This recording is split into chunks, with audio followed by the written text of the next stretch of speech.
नमस्कार प्यारे बच्चों, एसवी एकेडमी की ऑनलाइन क्लासेस में आपका स्वागत है।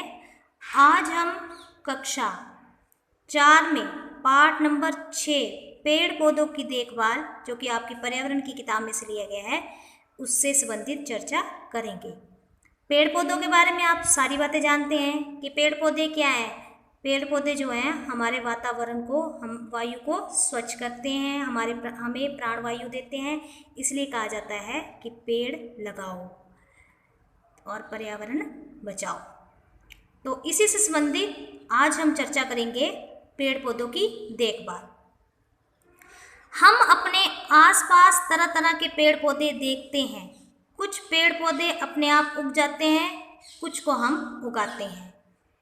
पेड़ बड़े होते हैं और पौधे छोटे होते हैं।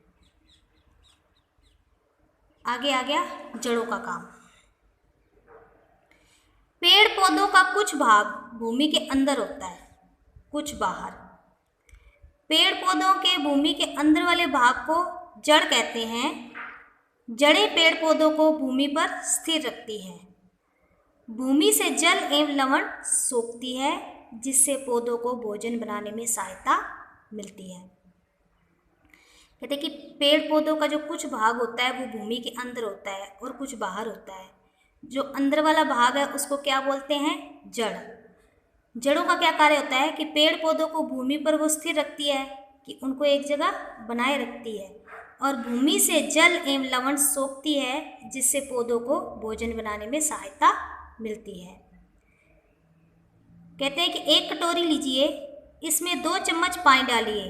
अब एक चौक को इसमें सावधानी से खड़ा करके रख दीजिए। थोड़ी देर देखते रहिए, आपको क्या दिखा? जिस प्रकार चौक पानी को सोख रही है, कुछ इसी प्रकार जड़ें जो हैं वो भी जमीन से पानी व पोषक तत्व खींचती है, जिनसे पौधे अपना भोजन बनाते हैं। दोबारा से देखो, हम अपने आसपास तरह तरह के पेड़ पौधे देखते हैं। कुछ पेड़ पौधे अपने आप उग जाते हैं, कुछ को हम उगाते हैं। पेड़ बड़े होते हैं और पौधे छोटे होते हैं। जड़ों के काम बताए हैं इन्होंने कि पेड़ पौधों का कुछ भाग भूमि के अंदर होता है और कुछ बाहर होता है। पेड़ पौधों के भूमि के अंदर वाले भाग को क्या कहते हैं? जड़। अब इसका कार्य क्या बताया गया है कि जड़ें एक तो पेड़ पौधे को भूमि पर स्थिर रखती है, दूसरा भूमि से जल एवं लवण सोखती है, जिससे पौधों को भोजन बनाने में सहायता मिलती है। उदाहरण के तौर पर उन्होंने कहा है कैसे सोखती है। एक कटोरी लीजिए, उसमें 2 चम्मच पानी डालिए और उसमें एक चौक आराम से खड़ा करके उसमें रख दीजिए। आप देखते हो कि चौक धीरे धीरे वो पानी जो है सारा सोख लेता है। उसी प्रकार जमीन के अंदर से जड़ें जो हैं वो पानी और पोषक तत्व खींचती है, जिससे पौधे को क्या कार्य करना पड़ता है कि सहायता क्या मिलती है, जिससे वो पोषक तत्व और पानी से अपना भोजन तैयार करते हैं। भोजन तैयार करेंगे तभी तो वो पेड़ पौधे जीवित रहेंगे और हमें प्राणवायु देते रहेंगे। यहाँ पे इन्होंने 2 पेड़ों का बताया है। एक खेजड़ी का पेड़ बता रखा है और दूसरा बरगद का पेड़। बरगद के पेड़ की जो जड़ें जो होती हैं ना, ऊपर शाखाओं से नीचे की तरफ आती हैं, लता, जिनको बेले बोलते हैं अपने, तो उन पे झूलते हुए बच्चों को दिखाया गया है। खेजड़ी के बारे में कहते हैं, खेजड़ी हमारा राज्य वृक्ष है। इसकी जड़ें काफ़ी गहराई तक जाती है और पानी ढूंढकर सोख लेती हैं। जो खेजड़ी है वो हमारा राज्य वृक्ष है। इसकी जो जड़ें जो होती हैं, कहते हैं कि काफ़ी गहराई तक जाती हैं और पानी को ढूंढकर सोख लेती हैं। उसके बाद बरगद। बरगद जो है हमारा राष्ट्रीय वृक्ष है। हमारा राष्ट्रीय वृक्ष क्या बताया गया है? बरगद। बरगद के पेड़ की जो शाखाएं से निकलती जड़ें जो होती हैं वो लंबी लंबी ज़मीन तक पहुंचकर मिट्टी में चली जाती हैं। कुछ जो शाखाएं होती हैं ना बाहर की तरफ, कहते हैं बरगद की जो शाखाओं से जड़ें निकलती हैं वो लंबी होती जाती हैं और ज़मीन के अंदर तक पहुंचकर मिट्टी में चली जाती हैं। तो इनका कार्य भी क्या होता है? क्या कार्य है इनका? इनका कार्य भी क्या है जड़ों का? कि ज़मीन के अंदर से पानी और पोषक तत्व खींचना। उसके पश्चात देखो, इन्होंने रेगिस्तान पौधे बताए हैं। जो रेगिस्तानी पौधे हैं उनके बारे में बताया है।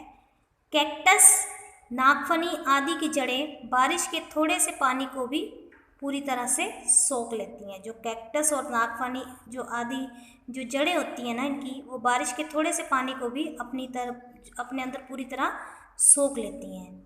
आपके आसपास कहीं घास या दूब लगी हो तो उसे जड़ सहित उखाड़ने की कोशिश कीजिए।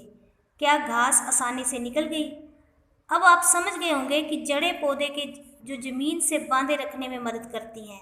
ध्यान रखें, उखाड़ी हुई घास को फिर में जो ज़मीन पे है वो लगा दीजिए। जो आपने देखने के लिए किया था कि अगर ध्रुव या छोटी घास लगी हो उसको जड़ सहित उखाड़ने की कोशिश कीजिए। जब वो निकल जाती है तो देखो कि जड़ें जो है पौधे की ज़मीन को कैसे उसको बांधे रखती हैं कि आप उसको निकालते हो तो खींच के निकालते हो, लेकिन देखना पड़ेगा। देखना ये वाली बात ये होती है कि जड़ जो होती है वो पौधे को किस तरह से उसको मजबूती से ज़मीन के अंदर बनाए रखती है। फिर कहते हैं कि ध्यान से उस उखाड़ी हुई घास को फिर ज़मीन में लगा दीजिए। इसी तरह अपने आसपास किसी सूखे हुए पौधे को जड़ सहित उखाड़कर उसकी जड़ों को देखिए। अपने कॉपी में जड़ का चित्र भी बनाने की कोशिश कीजिए। आपको क्या लगता है ये पौधा क्यों सूख गया? हमें अनावश्यक रूप से पेड़ पौधे को नुकसान नहीं पहुंचाना चाहिए। कि अगर सूखा हुआ कोई पौधा जड़ है उसको भी उखाड़ के देखो और कारण ढूंढो कि ये पौधा क्यों सूख गया। अब नीचे कुछ प्रश्न दिए हैं। आपने किन किन पेड़ पौधों की जड़ें देखी हैं? यदि हम अपने घर में लगे पौधे की जड़ों में पानी न देकर उनकी पत्तियों को रोज रुई से गीला करें तो पौधे का क्या होगा? तेज हवाओं से अधिकांश पेड़ पौधे उखड़ क्यों नहीं जाते? पेड़ों की जड़ें जमीन के नीचे क्यों फैली होती हैं? क्या बरगद की लटकती जड़ें जमीन में पहुंचकर दूसरी जड़ों के समान कार्य करती होंगी कि नहीं करती होंगी? इससे संबंधित जो चर्चा है हम ब्लैक बोर्ड पर करेंगे। जड़ों के पश्चात अब ये बात कर रहे हैं पेड़ पौधे के तने। भूमि के बाहर पेड़ पौधे का मुख्य भाग क्या होता है? तना। तने पर शाखाएं होती हैं, फिर शाखाओं पर पत्तियां, फूल और फल लगे होते हैं। तो भूमि के बाद जो बाहर है पेड़ पौधे का मुख्य भाग क्या है? तना। और तने पर ही शाखाएं होती हैं और शाखाओं पर क्या लगते हैं? पत्तियां, फूल और फल। अब इन्होंने आगे फिर प्रश्न पूछे हैं कि आपके आसपास दिख रहे पेड़ों के तनों को देखिए, किसका तना मोटा है? हवा में पेड़ का कौन सा भाग सबसे ज़्यादा हिलता हुआ दिखता है? तने की सतह कैसी होती है, चिकनी या खुरदरी? या शाखाएं तनों से निकलती हैं? अलग अलग पेड़ों की शाखाएं कहाँ से निकल रही हैं? इन चीज़ों के बारे में इसमें बताया गया है। अब नीचे ये पूछ रहे हैं कि आपने जिन पेड़ों को देखा था उनमें से किसी एक का चित्र अपनी कॉपी में बनाइए। उसमें तना, शाखाएं, पत्तियां कौन सी हैं उनका नाम लिखाइए। कई पौधों के तने मुलायम होते हैं। आपने कई फूलों, सब्जियों की बेल को देखा होगा जिसका तना इतना मुलायम होता है कि पौधा सीधा खड़ा नहीं रह सकता। इन तनों से तंतु निकलते हैं। ये तंतु जो होते हैं वो ठोस चीज़ें जैसे बिजली का खंभा, दीवार, लकड़ी या डाली पर लिपट जाते हैं, जिससे इनको तने को क्या मिलता है? सहारा मिलता है। तना हमारे भोजन के रूप में, पिछली कक्षा में आपने समझा कि कुछ पौधों की पत्तियां जैसे पालक, धनिया हम भोजन के रूप में खाते हैं, ऐसे ही पेड़ पौधों के तने भी हम भोजन के रूप में खाते हैं। तो उनके संबंधित मैं आपको बताऊंगी कि जैसे मान लो कि गन्ना है, उसका तना हम खाते हैं। आलू है, आलू का भी तना हम खाते हैं। और अदरक, ये भी तने के रूप में ही खाया जाता है। तो कुछ प्रश्न आज मैं आपको यही बताऊंगी कि पेड़ किसे कहते हैं और पौधा किसे कहते हैं, और 5 पौधों के नाम। ये चीज़ 3 प्रश्न है, मैं आपको ब्लैक बोर्ड पर अभी करवा रही हूँ। इनको आप अपनी कॉपी में साफ साफ और सुंदर सुंदर लिखेंगे। इस बार में आपको पेड़ पौधों के बारे में पूछा गया है, उससे संबंधित ये 3 प्रश्न है जो आप अपनी कॉपी में साफ साफ और सुंदर सुंदर लिखेंगे। पेड़ पौधों के बारे में इस पाठ में बताया गया है, जिससे संबंधित हम आगे के प्रश्न बाद में करेंगे। लेकिन पहले आपको ये जानना जरूरी है कि पेड़ किसे कहते हैं, पौधा किसे कहते हैं, और 5 पेड़ों के नाम तो आपको पता ही है।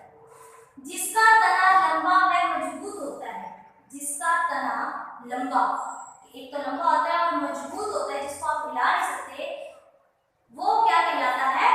पेड़। और इनकी आयु लंबी होती है। कोई पेड़ होगा आपके घर के आसपास, अगर आम का पेड़ लगा हो तो आप ये तो नहीं देखते कि साल बाद या 2 साल बाद वो खत्म हो जाता है, उसकी आयु लंबी होती है। बरगद का पेड़ हो, पीपल का पेड़ हो सकता है आप बचपन से उस पेड़ को देखते आ रहे हैं, उनकी आयु लंबी होती है, वो क्या कहलाते हैं? पेड़। जिसका तना लंबा और मजबूत होता है और आयु अधिक होती है वह पेड़ कहलाता है। उसके बाद पौधा किसे कहते हैं? जिनका तना कोमल एक छोटा होता है उन्हें पौधा कहते हैं। जिनका जो तना होता है वो कोमल होता है और छोटा होता है उन्हें हम पौधा कहते हैं। 5 पेड़ों के नाम बताओ, हमने कहा है 5 पेड़ों के नाम, नीम, पीपल, बरगद, शीशम, आम आदि। ये आगे 5 पेड़ों के नाम। आपने ये पेड़ देखे हैं, नीम के पेड़ आपके घर आंगन में मिल जाएंगे, पीपल का पेड़ आपको गांव में कहीं भी मिल जाएगा, बड़ा पेड़ होता है। बरगद का पेड़ भी आपको कहीं मिल जाएगा। शीशम जिसको हम कई बार टाली कहते हैं, टाली के रूप में जानी जाती है। और आम का पेड़ तो आपको पता ही, आम के पेड़ पे पौधे लगते हैं।